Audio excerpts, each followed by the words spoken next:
दिशा vision में स्वागत है दोस्तों आपका।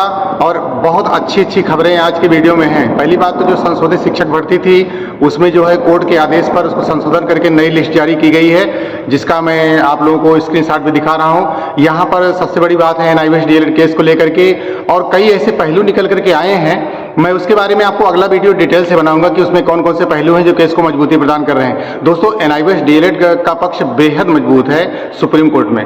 यहाँ पर बात अगर करते हैं पैरवी की, तो पैरवी के बारे में कुछ मुश्किलात हैं, लेकिन उन मुश्किलात का जल्द ही समाधान निकाल लिया जाएगा। अभी जैसे ही आपके बीच में उसकी सुनवाई लगेगी और वैसे ही पूरे देश के जो NIVS DLED है, मैंने कमेंट देखा था वीडियो में, वो सारे इकट्ठे होकर के उस केस को मजबूती प्रदान करेंगे। ऐसा कहना किसी पक्ष का कि NIVS DLED बेहद कमजोर है, ये एकदम सरासर गलत है। और इसके बारे में कोई भी आपको डोमिनेट नहीं कर सकता है। न्यायपालिका आपके साथ खड़ी है, सरकार भी आपके साथ खड़ी है। राज्य सरकारों ने कुछ गतिरोध उत्पन्न किया है जिसकी वजह से आप लोगों को दिक्कतें आ रही हैं, लेकिन ये दिक्कतें बहुत जल्दी दूर होने वाली हैं, क्योंकि अब मामला जो है सर्वोच्च अदालत में गया है। मैंने आपको पिछले वीडियो में बताया था कि यहाँ पर जो आपके सामने समस्याएं आई हैं वो राज्य सरकार के द्वारा गतिरोध के कारण आई हैं। उनकी शिक्षक सेवा नियमावली में उस चीज के बारे में नहीं बताया गया था। उस चीज के बारे में उनका जो नियम था वो उस नियम के अंतर्गत जो है ये प्रोग्राम नहीं आ रहा था। लेकिन इस प्रोग्राम को, इस महत्वाकांक्षी प्रोग्राम को माननीय मानव संसाधन विकास मंत्रालय के द्वारा और केंद्र सरकार के द्वारा चलाया गया था। तो इस कारण कोई भी राज्य की सरकार इसको बहुत दिन तक रोक नहीं पाएगी। ये एक, अगर इसको केंद्र ने लागू किया है तो अभी तक मुझे याद आता है कि केंद्र की कोई भी योजना जो है असफल नहीं हुई है। केंद्र अपनी योजनाओं को कभी भी पीछे नहीं हटा है, और उसने कोई भी, जितने भी मुद्दे हुए हैं, आपको मैं यहाँ पर इस वीडियो में नहीं बता रहा हूँ, लेकिन सारे मुद्दों पर जो है केंद्र पीछे नहीं हटा है। MHRD ने साफ साफ स्पष्ट रूप से पत्र लिख करके कहा है NCT को, और NCT ने साफ साफ राज्य सचिवों को कहा है। इसलिए जो पैरवी चल रही है उस पैरवी में NIVS DLED का पक्ष बेहद मजबूत है। लेकिन उत्तराखंड की शिक्षक भर्ती में जिसको लेकर के केस किया गया है और BED वाले गए हैं और उन्होंने माननीय नैनीताल हाईकोर्ट को चुनौती देकर के कहा है कि इस गतिमान भर्ती में NIVS DLED को बाहर रखा जाए। अगर अन्य राज्यों के भी लोग अभ्यर्थी सोच रहे हैं कि NIVS DLED को बाहर कर किया जाएगा, तो जरा साहब NIVS DLED के डॉक्यूमेंटेशन को देख लें और माननीय हाईकोर्ट के फैसलों को देख लें, जिसमें क्या गलत लिखा है उस पर कमेंट करके बताइए कि NIVS DLED के बारे में जो फैसले आए हैं उस पर क्या गलत लिखा। अपने आप कोई जज या अपने आप कोई सरकार नहीं बन जाता। इस बारे में मैं आपको स्पष्ट रूप से कह रहा हूं कि माननीय सुप्रीम कोर्ट में अच्छे से पैरवी की तरफ ध्यान देना होगा अभ्यर्थियों को। आगामी जो आपकी मार्च में सुनवाई है उस की डेट आपकी लगी हुई है 29 तारीख, लेकिन उस तारीख में जो आपके बीच में जो समस्याएं आ रही हैं वो समस्याएं अब क्षणिक हैं और उसका जल्द ही निस्तारण होगा। यहाँ पर न्यायपालिका का जो भी तैयारी चल रही है सुप्रीम कोर्ट की NIVS DLED वर्सेस BED की, उसमें NIVS DLED पक्षकार अभी से अपनी किसी नीति को स्पष्ट नहीं करना चाहते। इस कारण वीडियो में उनके बारे में बात नहीं की गई है, लेकिन नई दिशा विजन को सारी जानकारी है और मैं बता सकता हूं कि वो क्या होने वाला है। लेकिन मैं यहाँ पर इसलिए नहीं बता रहा हूं कि अगर समय से पहले किसी भी नीति के बारे में बताया जाता है तो विपक्षियों को एक प्रकार का मौका मिल जाता है अपनी बात को रखने का, इसलिए वो मौका नहीं दिया जाएगा।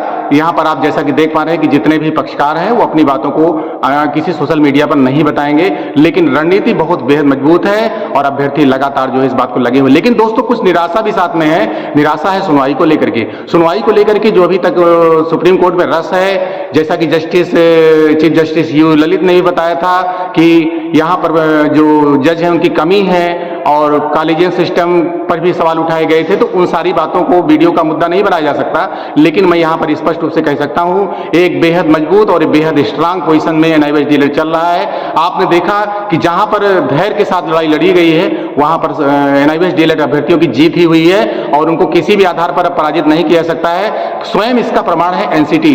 दूसरा पक्ष यह है दोस्तों कि NCT ने लिख करके दे दिया है NIVS DLED वैलिड, इसलिए वैलिडिटी का कोई प्रश्न नहीं है। प्रश्न 18 महीने 2 साल का है, जिसको भी साफ साफ कह दिया गया NCT के द्वारा भाई हमने कराया है इसको और ये शिक्षक भर्ती में वैलिड है। तो कोई भी पॉइंट कमजोर नहीं है और रहिए सकारात्मक, पॉजिटिव विचारधारा के साथ, और अपने केस का जो है उसमें जो सहयोग की बात आएगी अपने पक्षकारों से बात करके उनका सहयोग करें और पैरवी को मजबूती से जो है करें। मैं उम्मीद करता हूं कि आप लोगों को कहीं भी निराशा नहीं लगेगी। इसके पहले भी हाईकोर्ट में निराशा आपको नहीं लगी थी।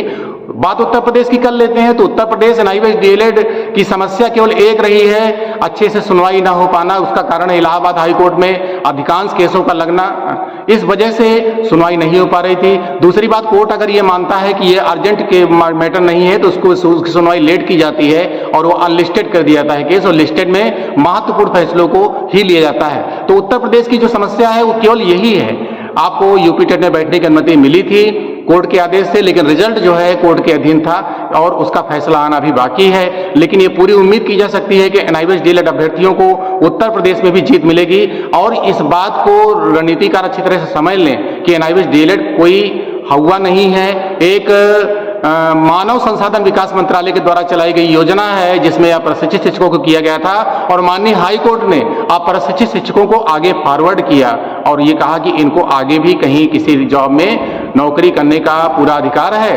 तो अगर किसी पक्ष को यह ऐतराज है कि एनआईवीएच डीएलएड को लिया जाए तो दोस्तों कंपटीशन का समय है, आप अपनी पढ़ाई को मजबूत रखें और आगे चल करके आप कंपटीशन दें। और कंपटीशन में अगर एनआईवीएच डीएलएड कमजोर होंगे तो पीछे हट जाएंगे ऑटोमेटिक, उसमें आपको हटाने की जरूरत नहीं है। आपको अगर अपने ऊपर भरोसा है तो शिक्षक नौकरी आपके लिए है। अगर भरोसा नहीं है, अगर आप तैयारी नहीं कर सकते हैं, इधर उधर मीडियाबाजी करते हैं, इधर इधर कोई और बातें करते हैं, कुछ अन्य गतिविधियों में रहते हैं, तो ये नौकरी आपके लिए नहीं है, क्योंकि अब चुनौती है। जैसा कि श्री निशंक जी ने कहा था, मुझे याद आ रहा है कि उन्होंने साफ साफ कहा था कि जो आप जो है अध्यापक की नौकरी एक डीएम की नौकरी से कठिन हो जाएगी। तो ये दोस्तों इस पॉलिसी पर विचार क्यों नहीं करते आप? सरकार का मानना है कि शिक्षक को गुणवत्तापूर्ण ही रखना है। इसमें आपको सफलता तब मिलेगी जब आप सब कुछ छोड़ करके पढ़ाई लिखाई पर ध्यान देंगे। मिलते हैं आपसे अगले वीडियो में, लेकिन इसके पहले आपको एक बात बता देना चाहते हैं कि जो पक्षकार पैरवी कर रहे हैं एनआईवीएच डीएलएड की, बहुत ही पॉजिटिव है। मुझे खबर मिली आज और बड़ी खुशी हुई, मैंने कहा मैं इसको शेयर करूं।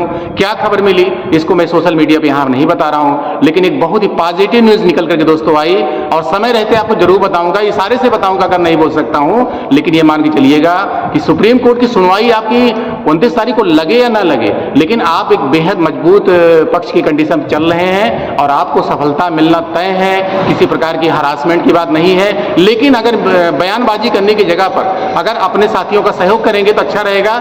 मैं आपसे सहयोग की अपील नहीं करता, लेकिन मैं आपसे कहना चाहता हूं कि जो भी आपके पक्षकार होंगे उनके सामने क्या समस्या आ रही है उनसे बात करके उनका सहयोग जरूर करेंगे, तो आपको इस मामले में सफलता जरूर मिलेगी। मैं एक बात स्पष्ट रूप से कह देना चाहता हूं, मैंने एनआईवीएच डीएलएड को बहुत नजदीक से देखा है, मैं इसमें महसूस कर रहा हूं कि पूरी तरह से स्ट्रांग है, लेकिन थोड़ा समय लग सकता है क्योंकि कोर्ट का मामला है और जो कोर्ट में कोई मामला चलता है तो थोड़ा समय लगता है और उस समय का आपको देना पड़ेगा।